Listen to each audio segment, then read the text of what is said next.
Bitahiyatil Islam. Assalamualaikum warahmatullahi wabarakatuh.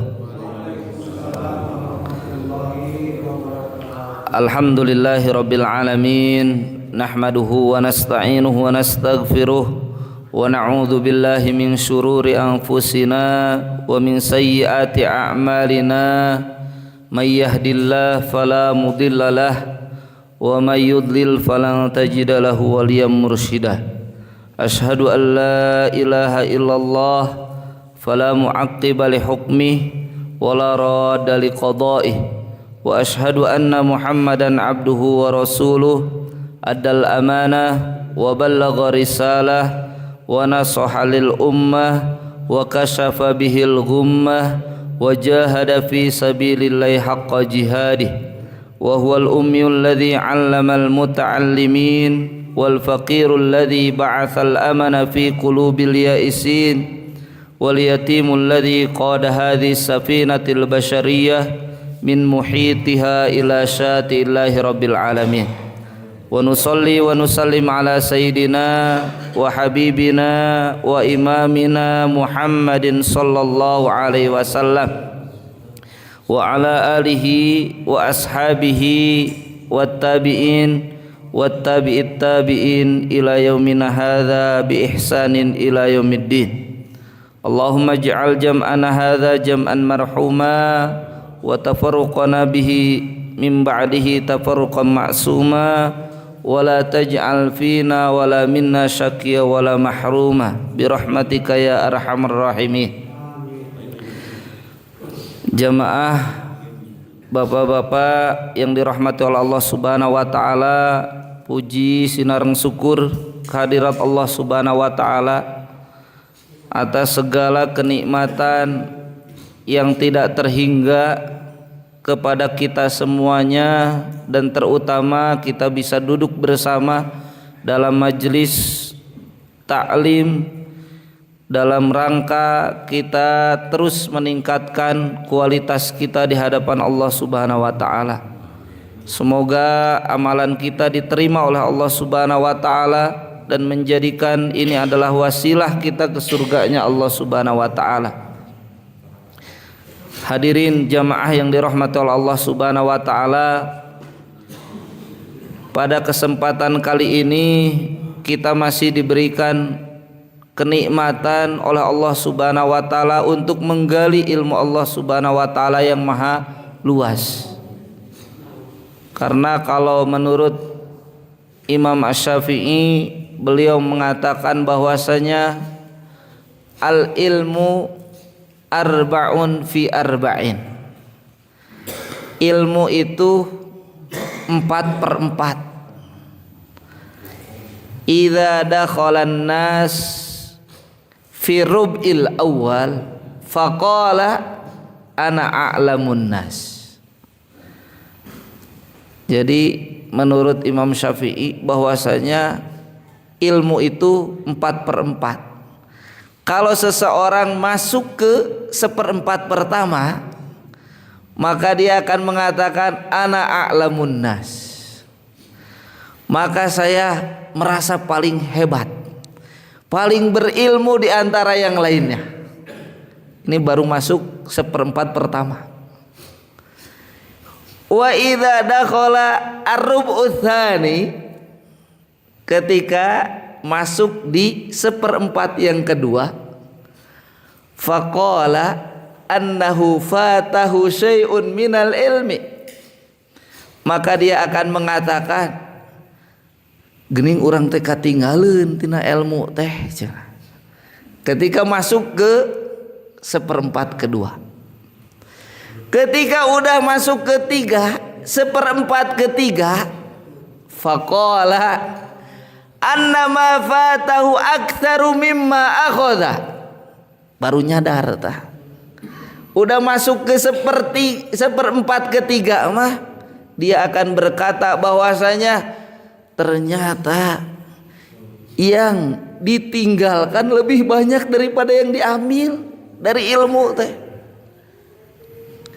Wa idza dakhala ar-rub'a ar-rabi', kalau udah masuk itu seperempat yang terakhir, faqala ana ajhalun nas.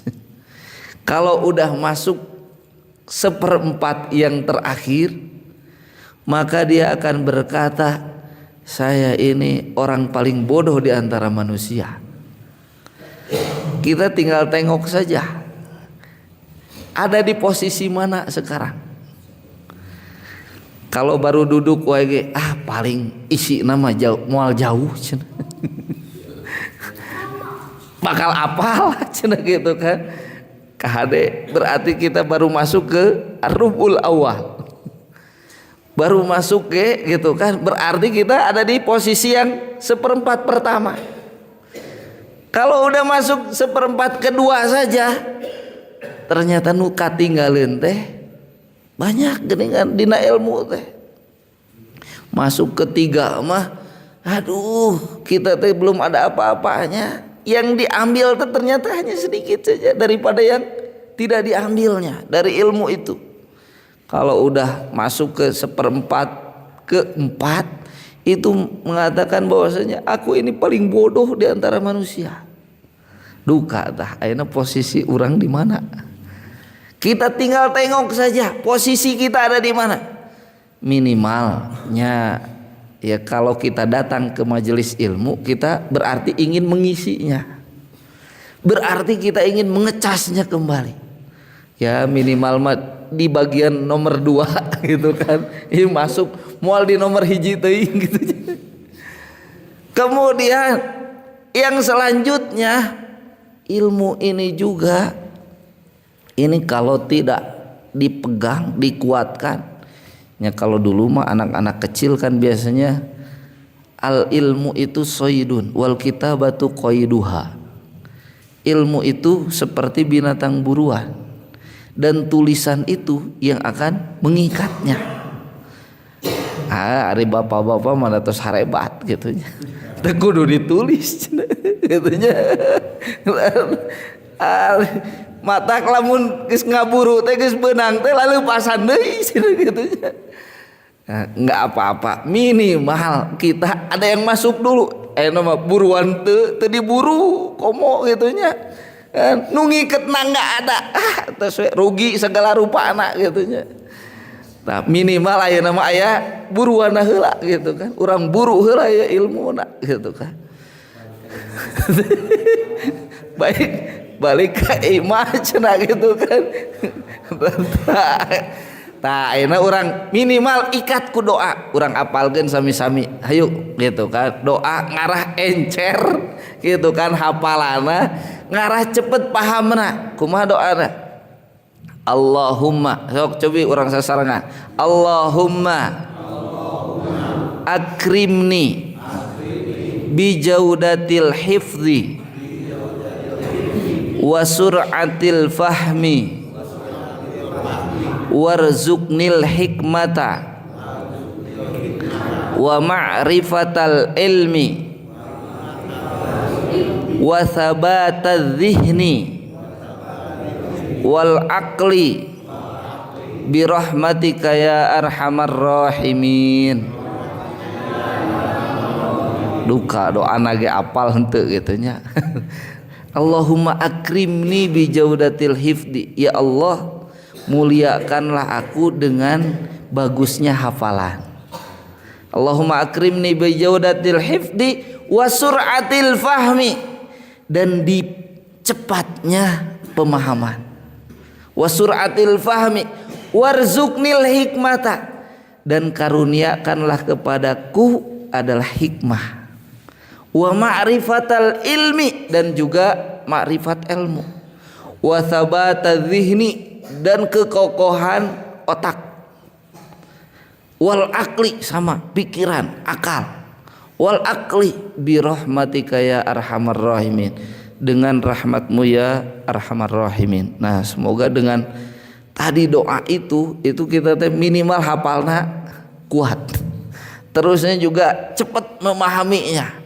Kemudian diberikan hikmah oleh Allah Subhanahu wa taala dan pemahaman yang insyaallah ini akan sangat-sangat bermanfaat. Kenapa? Apalagi kita akan membahas Al-Qur'anul Karim. Para ulama mengatakan Al-Quran itu ada 3 fungsi. Pertama yanfa, yang kedua itu yashfa, yang ketiga itu yarfa.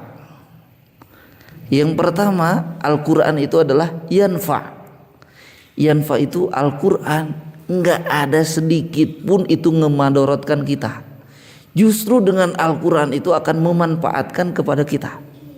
Manfaatnya besar. Bayangkan 1 huruf saja 10 kebaikan. Itu dari sisi pahalanya. Belum kalau kita mentadaburinya. Imam Ghazali mengatakan tadabbur ayatan wahidah khairun min qiraati suratil Baqarah. Tadabbur 1 ayat itu jauh lebih baik daripada membaca 1 surat Al-Baqarah semuanya. Baca Al-Baqarah itu 2,5 juz. Tadabbur dengan seayat itu jauh lebih baik daripada baca surah Al-Baqarah itu penuh full.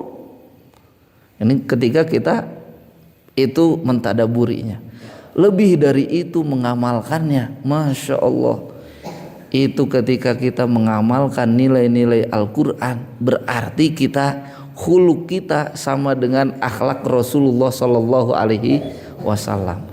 Karena Rasulullah Sallallahu Alaihi Wasallam yamshi alal ardi Qur'anan, kana khuluquhu Al-Quran. Jadi Rasulullah SAW itu seperti manusia yang berjalan di muka bumi Al-Qurannya, dan akhlaknya adalah Al-Quranul Karim. Jadi bayangkan kita berarti ingin amal kita rebutan seperti balapannya bersama Rasulullah Sallallahu Alaihi Wasallam, walaupun jauh kacida-cida gitu kan bandingannya. Kemudian juga yang kedua, Al-Quran itu yashfa. Yang pertama itu yanfa, yang kedua yashfa. Yashfa itu akan memberikan syafaat. Dikatakan bahwasanya dalam riwayat as-sahih dikatakan itu barang siapa yang membaca Al-Quran fa innahu syafi'an li ashabihi. Barang siapa yang membaca Al-Quran, ikra'ul Quran fa innahu syafi'an li ashabihi. Bacalah Al-Quran karena nanti itu akan menjadi syafaat baginya. Dan syafaat itu yang paling berharga adalah kelak nanti ketika di akhirat. Ketika orang lain kesusah payahan dalam kondisi sangat-sangat mengerikan. Apalagi di padang mahsyar. Padang mahsyar itu panasnya kacida, kemudian juga matahari sangat dekat, semuanya itu menginginkan yang namanya suasana dan juga rasa dingin tidak ada.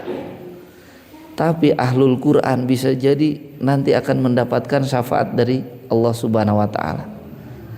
Tapi ada 3 posisi kelak nanti di akhirat. Itu syafaat itu tidak akan didapatkan. Pertama, indah istilamu Alkitab. Pertama, ketika nanti itu seseorang itu menerima amalan baik buruknya, itu mah nggak bisa diganti-ganti, nggak bisa. Misalkan yang tadinya dengan tangan kanan jadi tangan kiri, nggak bisa. Pokoknya mah dia nggak bakalan dapat syafaat, udah pokoknya nerima kitab itu langsung. Yang kedua itu adalah indal hisab. Kalau indal mizan masih bisa, tapi ketika dihisab udah hasil mizan itu dihisab, percepat atau lambat nggak bisa. Pokoknya nggak tawar menawar, nggak akan ada syafaat. Tergantung nanti hasil dari timbangannya. Dan yang ketiga itu adalah indas sirat. Ketika sirat, jangankan Al-Quran atau yang lain, Rasul pun hanya bisa ngelihat nanti dari ujung. Kemudian Rasul hanya bisa berkata, Ya Rob salim salim salim, Ya Rob selamatkanlah selamatkanlah selamat. Tapi tidak bisa memberikan syafaat di posisi itu. Tapi di alam barzah seseorang bisa mendapatkan syafaat, tentu dengan tadi kan hadiah doa, kemudian tahlil, dengan Quran, dengan doa orang-orang soleh, itu akan menjadi syafaat ketika yang ada di alam barzah. Ketika di mizan juga nanti itu akan ada syafaat orang-orang yang bisa memberikan, melebihkan.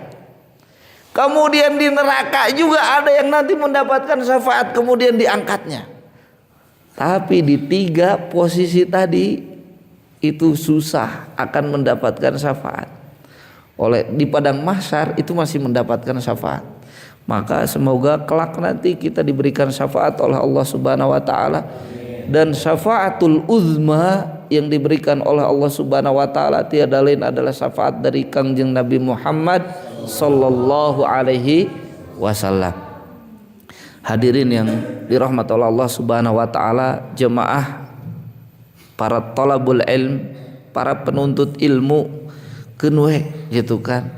Sing sekalipun ayeuna tos bapak-bapak, tos sepuh, tos ieu dan nyiar ilmu mah teh aya nu telat. Ieu mah da pibekeleun sanes hungkul di dunia di akhirateun urang.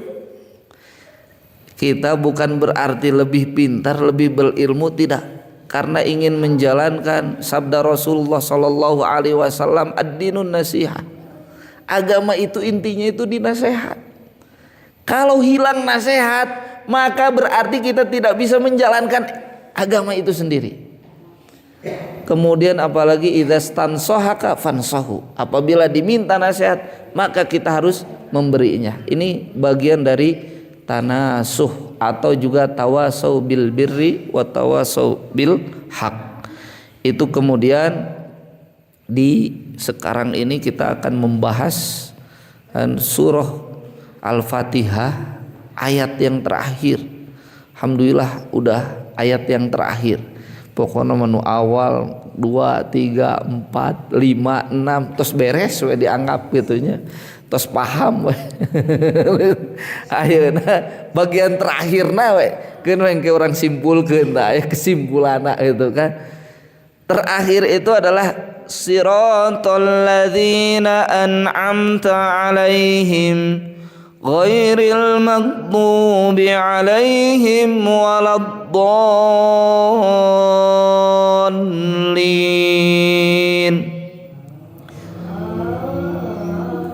Dianjurkan ketika membaca di akhir siratal ladzina an'amta 'alaihim ghairil maghdubi 'alaihim waladdallin, maka Rasulullah sallallahu alaihi wasallam mengatakan qala amin hatta yusma mayyalihi minas saffil awal. Jadi tong amin teh aya nu amin teh min cenah kitu nya di sop pertama teh ka kuping dugi ka ya entong. Kata Rasul salam gitu kan, idza qila, ketika dikatakan ghairul maghdubi alaihim waladdallin, Rasul juga membaca amin sampai terdengar oleh sop yang pertama. Jadi suara Rasul itu kedengar aminnya oleh sop yang pertama, sama kedua, ketiga, keempat nanti kedengeran. Jadi mun amin entong siganu ngamak gitu kan. Padahal amin teh ya Allah istajib doana ya Allah. Istijabahlah doa ieu gitunya. Manya istijabah doa men gitunya. Kumaha di istijabahna gitu. Kosok aya nu kitu tah gitunya. Komo biasana taraweh tah gitunya. Da eta cenah imamna Bismillahirrahmanirrahim dolin ben gitu kan. Ya akhirna mah makmumna ge kawas kitu da teu ceureuh sarwana imamna ge gitunya.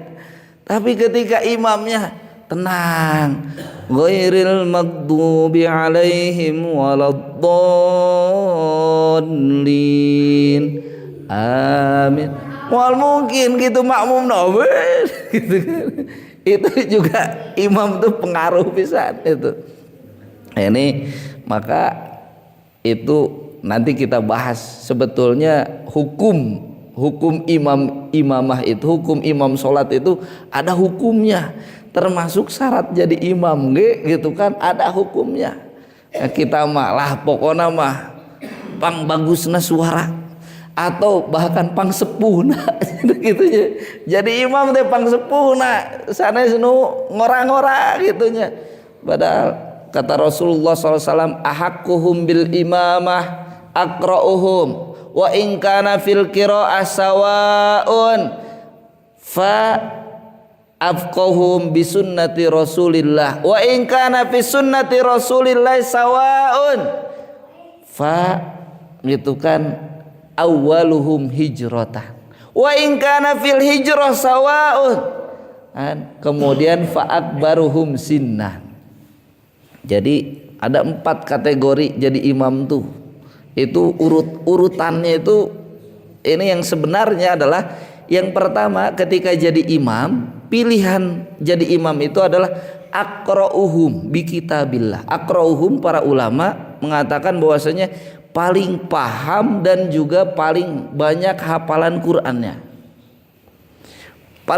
Dan juga paling bagus bacaannya. Hafalannya bagus banyak, tapi kemudian juga gitu kan bacaannya teu pararuguh gitu nya. Enggak. Dan aqra'uhum juga para ulama mengatakan paling paham tafsirnya kalau bisa seperti itu. Kalau ternyata ini kategori yang pertama ini sama luar biasanya ahli tafsir, kemudian ahli qiraat, kemudian paling paham kitabullah juga gitu kan, maka lanjut yang kedua paling paham terhadap sunnah Rasulullah sallallahu alaihi wasallam. Berapa ribu ewang hadisna nu dihafal gitu kan, pinteran nu mana gitu kan. Fa in kana fi sunnati Rasulillah sawaun, kalau di sunnah Rasulullah SAW-nya sama, maka selanjutnya awwaluhum hijratan, siapa yang paling pertama hijrahnya, lebih awal hijrahnya. Bisa jadi hijrah kita yang tadi dari jahiliyah ke Islamnya, atau memang hijrah kalau dulu mah hijrah dari Mekah ke Madinahnya. Kemudian baru ternyata kategori terakhir, kalau itu sama gitu kan, ketiga teh baru yang terakhir akbaruhum sinnan. Baru yang keempat itu adalah kategorinya paling tua atau paling sepuh usianya. Orang mah ninggal itu paling sepuh heula cenah gitu kan. Enggak, ini hadis Rasul seperti itu gitu kan. Ini di dalam surah Al-Fatihah ini luar biasa, dan karena ada surah yang paling agung itu adalah surah Al-Fatihah ini. Dan kata Rasulullah sallallahu alaihi wasallam dalam riwayat bahwasanya barang siapa yang membaca surah Al-Fatihah, ada 2 surah yang paling agung, surah Al-Fatihah dan Al-Baqarah. Al-Fatihah itu semuanya, tapi Al-Baqarah itu yang paling utama itu adalah akhir Al-Baqarah. Tak iya mah kudu diapalkeun. Mulai dari lillahi ma fis samawati wa ma fil ar sampai terakhir. Nah, itu akhir Al-Baqarah, barang siapa yang membacanya maka setiap hurufnya akan menghapus dosa-dosanya. Dan sangat-sangat akan diistijabah ketika dia berdoa ketika setelah membaca Al-Fatihah dan akhir Al-Baqarah ini. Maka usahakan gitu kan, itu kita hafal khususnya Al-Fatihah dengan akhir Al-Baqarah ini. Dan kemudian di akhir surah Al-Fatihah ini itu Allah Subhanahu wa taala berfirman, siratal ladzina an'amta 'alaihim ghairil maghdubi 'alaihim waladdallin. Maksudnya apa? Jalan alladzina an'amta. Jalan yang apa? Yang an'amta 'alaihim, engkau berikan kenikmatan kepada mereka. Siapa mereka? Nah, di sini tidak disebutkan secara langsung, tapi di dalam tafsir dikatakan an'amta alaihim. Siapa mereka itu? Wa may yuti'illaha war rasula fa ulaika ma'al ladzina an'amallahu alaihim. Oh, ternyata ada tafsir dalam ayat yang lainnya. Siapa mereka yang diberikan kenikmatan oleh Allah Subhanahu wa taala? Alladzina an'amta alaihim itu mayyuti'illaha war rasul. Orang-orang yang taat kepada Allah dan Rasulnya, maka mereka akan bersama orang-orang yang ma'alladzina an'amallahu alaihim. Ditegaskan siapa mereka yang diberikan kenikmatan? Minan nabiyyin. Pertama adalah para nabi. Wasiddiqin, orang-orang yang jujur. Kemudian wasyuhada'i wassolihin, para syuhada, orang yang meninggal mati syahid. Wassolihin, orang-orang soleh. Wahasuna ulaika rafiqo, mereka tempatnya paling tinggi dan terbaik di sisi Allah Subhanahu wa taala. Semoga kita termasuk yang mendapatkan kenikmatan dari Allah Subhanahu wa taala tersebut.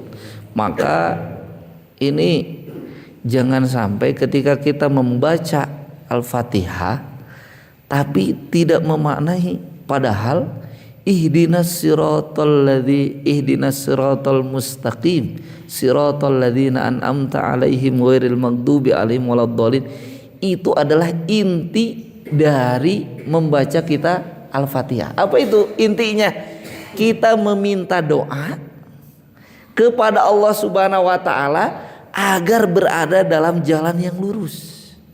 Jalan yang lurus itu adalah jalan ketaatan kepada Allah dan Rasulnya, seperti halnya para nabi, orang-orang yang jujur, para syuhada, dan juga orang-orang soleh. Nah ini berat, tidak mudah. Kenapa? Karena kita itu mudah tergelincir. Maka diucapkan, bayangkan tiap hari, tiap waktu, tiap ketika kita sholat, dibacanya. Agar apa? Agar kita istiqomah. Semoga di akhir hayat pun kita dalam hidayah Allah Subhanahu wa taala, dalam ketaatan kepada Allah dan Rasulnya. Maka ihdinas siratal mustaqim siratal ladzina an'amta alaihim ghairil maghdubi alaihim waladdallin, itu adalah doa. Karena di awal alhamdulillahirabbil alamin itu adalah memuji. Kemudian ar-rahmanir rahim, mengagungkan.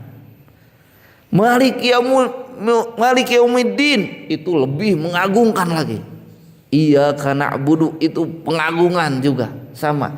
Tapi terakhirnya itu adalah kita meminta doa kepada Allah Subhanahu wa taala, memanjatkan doa kepada Allah Subhanahu wa taala agar ditunjukkan jalan. Nah, jalan yang lurus itu udah dijelaskan bahwasanya al-haq, jalan dalam kebenaran, kemudian jalan al-Islam itu sendiri, kemudian bahkan siratal mustaqim itu adalah jalan yang tidak tergoda oleh, dijelaskan sebelumnya, itu seperti jalan di pinggir-pinggirnya itu ada pagar-pagar, kemudian di pagar tersebut ada tirai. Yang kalau kita, tirai teh nu endah teh, biasanya sok kabita gitu kan, komo aya nu hurung-hurung nih gitu nya, menuju jalan pagarna endah gitu nya, terus aya pintu, terus aya tiraian, terus aya gemerlap cahaya-cahaya. Tah kadang mah nuju jalan teh sok hoyong we gitu kan, nengok gitu kan, itu ditamsilkan, dicontohkan seperti itu kata Rasulullah. Itu dicontohkan, bahkan pengennya itu apa? Pak saking penasaran buka tah tiraina gitu ya. Tapi di depan teh diingatkan, jangan, hati-hati. Itu ternyata adalah semua yang dilarang oleh Allah Subhanahu wa taala. Itu contoh, ternyata siratal mustaqim itu berat, susah. Ya, tong berorah nu jauh-jauh lah gitu kan. Kita mau melangkah ke masjid we gitu kan, ke masjid eta tos adzan ge gitu kan. Ngopi keneh we heula gitu, ke heula cenah tenang. Lebar cenah eta kopi, komo rokok cenah ieu can beres cenah gitu. Can tamat jalan deui gitu kan, jalan teh aya nu ngadadahan gitu kan. nengok deui kalah ngobrol heula tenang heula lah mesti kaburu keneh cenah gitu kan. Ya Allah, udah mau nyampe kira. Kalahkah nagog heula di depan masjid teh. Nagog heula gitu nya. Akhirnya mah beres we gitu kan jamaah teh. Itulah gitu kan godaan teh gitu kan. Sama juga dalam menuntut ilmu kita itu godaannya luar biasa. Nah, itulah untuk dalam siratal mustaqim teh tidak mudah. Karena kaidahnya hufatul jannah bil makari. Jadi jalan menuju surga itu diliputi dengan kesusah payahan. Baik, siratal ladzina an'amta alaihim. Jalan yang engkau berikan kenikmatan kepada mereka, ghairil maghdubi alaihim. Ghairil maghdubi alaihim, bukan seperti mereka yang mendapatkan benci dan murkanya Allah Subhanahu wa taala. Maghdubi alaihim waladdallin, ada dua. Ghairil maghdubi alaihim waladdallin. Jadi ada ghairil maghdub itu sebetulnya waladdallin. Jadi ada dua. Para ulama dan juga ahli tafsir sepakat siapa mereka jalan yang dimurkai oleh Allah Subhanahu wa taala. Ghairil maghdub, ketika itu Rasulullah sallallahu alaihi wasallam ditanya oleh Adi bin Hatim. Dari Adi bin Hatim bahwasanya sa'altu Rasulullah, ya Rasulullah, siapa mereka ghairil maghdubi alaihim? Qala al yahud. Itu adalah orang-orang Yahudi. Kenapa orang Yahudi itu dimurkai? Mereka itu orang cerdas-cerdas. Yahudi itu orang cerdas-cerdas. Tapi dimurkai oleh Allah. Kenapa? Ngeyel, ngabangkang. Orang Yahudi mah apal. Itu Rasulullah SAW itu ciri-cirinya itu tahu mereka itu. Sampai di pundaknya, ini nih di belakang itu ada cap kenabian.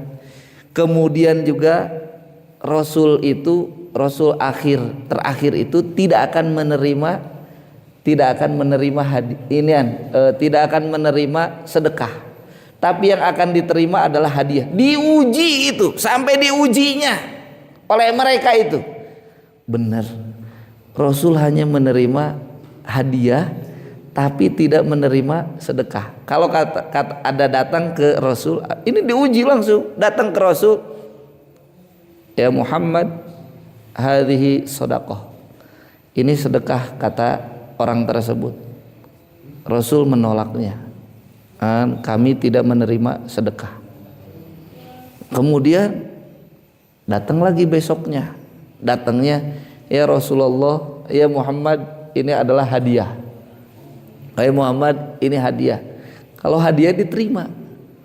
Oh benar, berarti ciri ini oleh Salman Al Farisi. Oh betul, ternyata ciri kenabiannya udah ada di situ. Dibuktikan lagi di ciri kenabiannya itu di sini. Itu ada cap kenabian. Ada cap kenabian dan itu tidak akan salah. Makanya di dalam Al-Quran itu alladzina atainahumul kitaba ya'rifunahu kama ya'rifuna abna'ahum. Itu dikatakan bahwasanya kenalnya mereka ahlul kitab, orang-orang Yahudi itu kepada Rasul itu seperti mengenal anak-anaknya. Ya lamun anak orang sigana moal pahili lah gitu. Ya Pak RW gitu kan, sing ieu aya 1000 anak gitunya, dah pasti ngenalin mana putra anak gitu kan. Muasalah insyaallah gitunya. Ta orang Yahudi itu dijelaskan dalam Al-Qur'an alladzina atainahumul kitaba ya'rifunahu kama ya'rifuna abna'ahum. Mereka itu mengenal Rasul itu seperti mengenal anak-anaknya. Tada kekeh ngeyelnya mereka mual beriman cita gitunya. Kunaon saking egonya, gengsinya. Karena jadi Rasulullah itu kan dari semua keturunan para nabi itu dari Nabiullah Ibrahim. Nabi Ibrahim itu maka disebut Abul Anbiya. Gelarnya Nabi Ibrahim itu adalah Abul Anbiya, bapaknya para nabi. Dan Nabiullah Ibrahim itu punya 2 anak yang ke bawahnya itu banyak jadi para nabi. Yang pertama itu adalah Ishak, yang kedua adalah Ismail. Nah, Ishak, Yakub, Yusuf, Ayub. Nah, ini jalur Ishak ini adalah jalur para nabi kebanyakannya. Nah, orang Yahudi itu dari jalur ini, jalur Ishak ini. Ternyata Nabi Muhammad itu jalurnya dari Nabi Ismail ke Adnan, itu kemudian ke Nabi Ismail. Ini beda jalur. Wah, beda marga ya macam gitu kan. Hanya gara-gara itu nggak mau nerima. Mereka itu orang Yahudi itu. Padahal udah jelas ini adalah betul-betul ini adalah nabi terakhir, jelas. Tuh, jadi makanya bahkan mereka mengatakan nahnu sya'bullahil mukhtar. Mereka mengatakan kami ini adalah itu rakyat pilihan Allah katanya. Ush. Oh, mereka mengatakan, "Wush, itu adalah Sya'bullahil Mukhtar." Tapi anehnya, tiap kali lihat tuh Palestina, pengecutnya mereka dari dulu Bani Israel itu, wah siap ketika Nabi Musa ngajak Bani Israel masuk ke Palestina. Ayo masuk Palestina. Enggak, wahai Musa, katanya kan, itu ada raja yang sangat kejam. Kami khawatir kalau mereka udah keluar baru kami berani. Enggak ada, tetap aja jalan aja katanya kan. Sampai terakhirnya ketika diajak gitu kan, padahal mereka tahu kalau ingin menaklukkan dunia maka taklukkan Palestina. Itu ketika mau melanjutkan, idhab anta wa rabbuka faqatila innaha huna qaidun. Itu brengsekna orang Yahudi gitunya. Bani Israel itu pergi we engkau gitu kan dengan Robmu katanya, dengan Tuhanmu. Eta kanabi nah gitu kan. Wani itu. Ji gue perangkat itu gitu kan. Kami mah duduk aja di sini katanya kan. Eta kumaha teu kesalnya, kumaha Allah teu murka gitunya ke orang-orang Yahudi. Ayeuna kayak gitu mereka mah. Itu mereka orang-orang Yahudi itu sepakat di tahun 1967 sepakat Palestina itu dibagi 2 bagian. Itu udah dibagi 2 bagian teh. Itu kekeh mereka mah. Sampai dicaplok lagi, bagian lagi, dicaplok lagi. Sekarang itu Palestina udah tinggal kecil, tinggal Gaza sama sebagian kecil dari tepi barat. Kenapa? Karena dicaplok terus oleh mereka. Itu mereka kebiasaan mereka itu pasti gitu kan, ngebangkang, menyalahi aturan, maka dimurkai oleh Allah Subhanahu wa Ta'ala. Jadi cerdas mereka. Bahkan yang lebih parah itu dijelaskan oleh Allah Subhanahu wa Ta'ala dalam Al-Qur'an, matsalul ladzina humilut taurata kamatsalil himari yahmilu asfaro. Itu mereka itu kan, mereka nanggung Tauratnya itu kan, Tauratnya itu ditanggung. Kemudian kan matsalul ladzina humilut taurata, paham Taurat itu gitu kan. Maka diumpamakan kamatsalil himar yahmilu asfaro, seperti himar teh keledai. Kenapa perumpamaan orang Yahudi itu dengan keledai? Orang Yahudi teh pinter tapi keledai mah pang bodoh-bodoh. Jadi mohon maaf, binatang paling bodoh gitu kan, itu adalah keledai. Maka sering diistilahkan oleh orang Arab itu kalau ingin paham katakan itu maka harus dipukul seperti himar. Himar itu itu dia pahamnya itu bukan di elus-elus ente. Lamun nanti anjing kuda itu di elus dia gitunya nurut gitunya. Mun himar bante mun hoyong nurut eta si himar keledai kudu dicepret heula si himar nate gitu kan. Paham nate lugotu dorb itu dengan dicepret gitu kan. Saya menyaksiin gitu. Itu himar tuh terus dicepretan gitu. Karena mereka nggak paham. Himar itu nggak paham kecuali dipukul. Tak perumpamaannya itu dengan himar.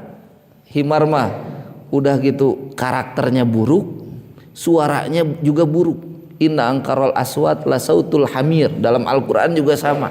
Seburuk-buruk suara itu adalah suaranya keledai. Sok cek gitu kan. Di Indonesia nggak ada keledai soalnya. Entah dicek di YouTube gitunya suara keledai. Kan di dalam Al-Quran itu inna angkarol aswat la sautul hamir. Itu ada dalam surah kan? Itu dalam surah Luqman. Itu bahwasanya seburuk-buruk kan? Itu suara adalah suaranya himar, keledai. Itu ada kalau bersuara pokoknya mah jelek pisan we pokoknya.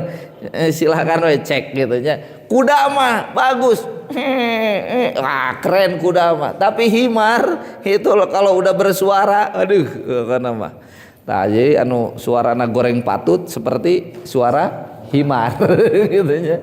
Himar itu diumpamakan itu buruk semuanya himar mah. Bahkan juga orang yang tuh ngebalap sholat tuh kalau sholatnya balapan ngebalap imam maka nanti kata Rasulullah SAW wajahnya akan diganti seperti wajah himar lagi gitu. Wajahnya buruk, suaranya buruk himar mah. Tingkah laku lagi buruk. Jadi maka orang Arab lamun marah itu biasanya ya himar katanya gitu. Lamun urang maka gogognya gitu, gogog. Di urang mah teh aya himar itunya. Di Arab mah itu biasanya lamun marah teh ya himar gitu. Nah, ya nu lami tadi Arab tah sok taroskeun nya gitu ya. Itu lamun hese keukeuh wae marah teh ya himar gitu nya.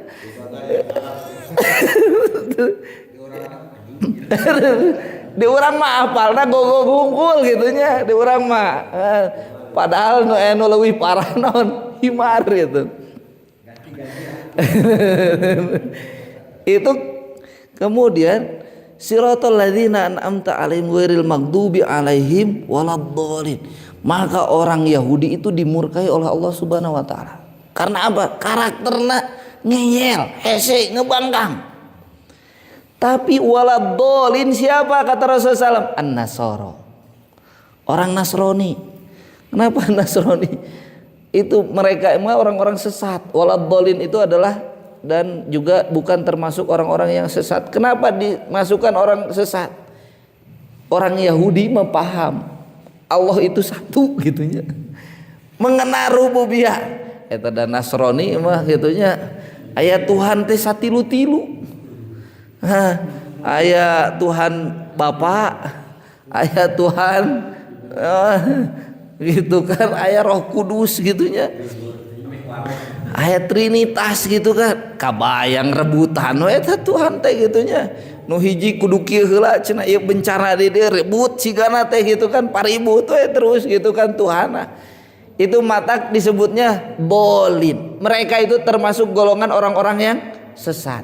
Nah maksudnya adalah Islam itu adalah keberkahan, kenikmatan. Ketika kita mendapatkan kenikmatan Islam, itu adalah kenikmatan yang sangat-sangat berharga. Dan hidayah ini mahal. Dan semoga kita semuanya mendapatkan husnul khotimahnya. Meninggal dalam hidayah Allah Subhanahu wa taala. Karena enggak ada jaminan setiap orang itu akan masuk surga kecuali dengan rahmatnya Allah Subhanahu wa taala. Illa ayataghamanillahu birahmatih, kecuali dilimpahkan rahmat dari Allah Subhanahu wa taala. Oleh karena itu kan Semoga kita terus beristiqomah, kemudian kita mendapatkan rahmat dari Allah Subhanahu wa taala. Nah, kemudian di sini dikatakan bahwasanya kenapa mereka itu adalah orang-orang yang tersesat? Qad dhallu min qabl wa adallu katsiran wa dhallu an sawa'is sabil. Jadi memang mereka itu qad dhallu itu udah jelas-jelas sesat. Walaupun itu kesesatan mereka sebetulnya juga bagian dari takdir dari Allah Subhanahu wa taala. Allah lah yang memberikan orang itu diberikan hidayah, orang itu juga tersesat. Nah, maksudnya jangan sampai kita termasuk orang yang dimurkai seperti orang Yahudi. Apa orang Yahudi karakternya? Ngeyel, ngebangkang ke Allah dan Rasulnya. Hati-hati.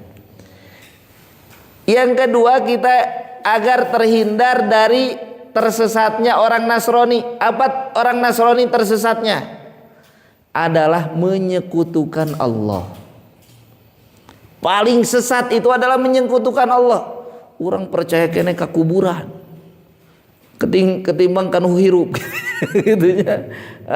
Kalau ka menta ka kuburan nu dikubur mah doakeun ku urang.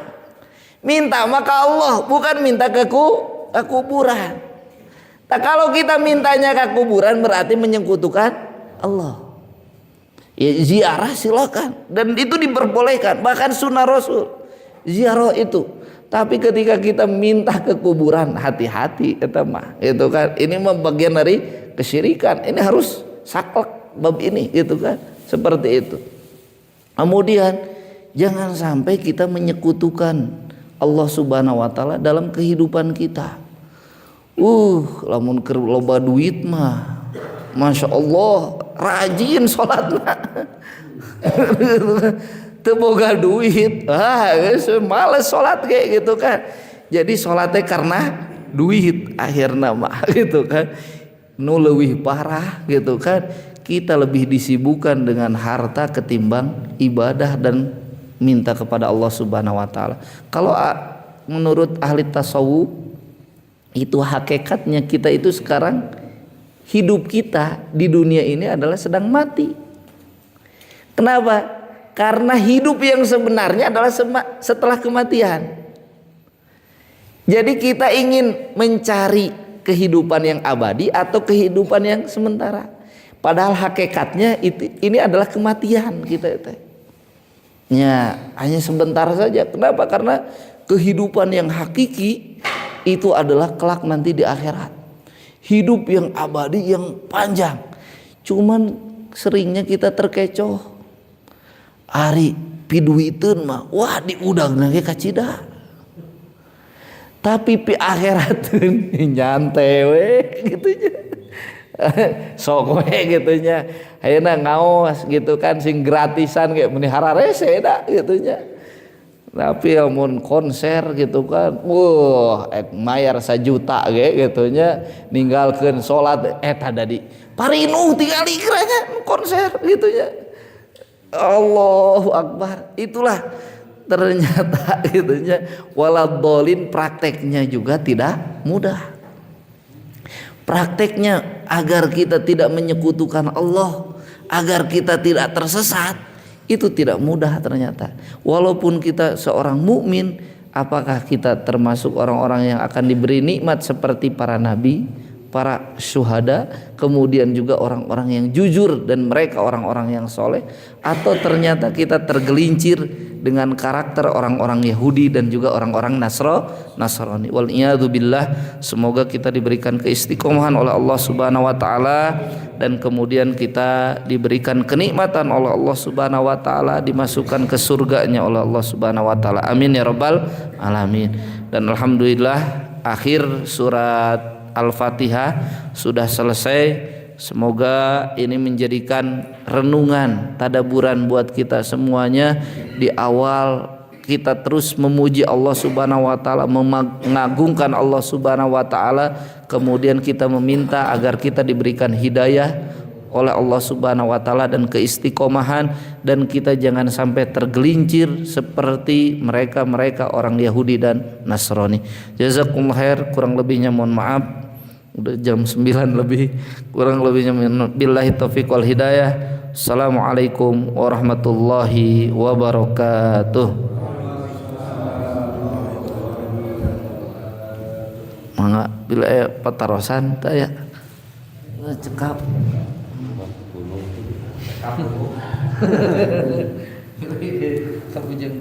Alhamdulillah, jazakumullah khairan kepada Gurunda Ustaz Saipam Yazwar